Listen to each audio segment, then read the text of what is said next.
ഹരേ കൃഷ്ണ, ജയശ്രീ രാധേ രാധേ. ധനുമാസത്തിലെ തിരുവാതിരയാണല്ലോ ഇനിയിപ്പോൾ വരാൻ പോകുന്നത്.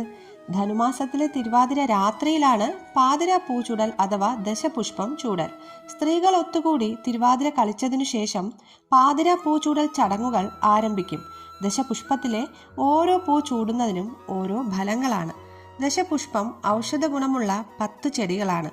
ഏതൊക്കെയാണ് ഈ ദശപുഷ്പങ്ങൾ? ഈ ദശപുഷ്പങ്ങൾ ഏതൊക്കെ ദേവന്മാരെയാണ് പ്രതിനിധീകരിക്കുന്നത്? അത് ചൂടുന്നത് കൊണ്ടുള്ള ഗുണങ്ങൾ എന്തൊക്കെയാണെന്ന് നോക്കാം.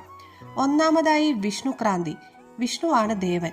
വിഷ്ണുക്രാന്തി ചൂടുന്നതിലൂടെ വിഷ്ണു പദത്തിൽ എത്തിക്കാൻ സഹായിക്കുന്നു മോക്ഷത്തിനായിട്ട്. രണ്ടാമതായി കറുക. ആദിത്യനാണ് ദേവൻ. കറുക ചൂടുന്നതിലൂടെ ആദിവ്യാധികൾ ഇല്ലാതെയാകുന്നു. 3. മുക്കുറ്റി. പാർവതിയാണ് ദേവത.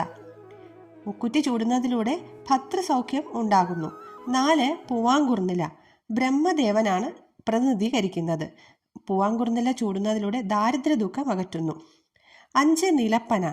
ശിവനാണ് ദേവൻ. എല്ലാ പാപങ്ങളും കഴുകിക്കളയാൻ. 6. കയ്യുന്നി. ലക്ഷ്മിയാണ് ദേവത. സൗന്ദര്യത്തിന് ഉത്തമമാണ്. 7. ഉഴിഞ്ഞ.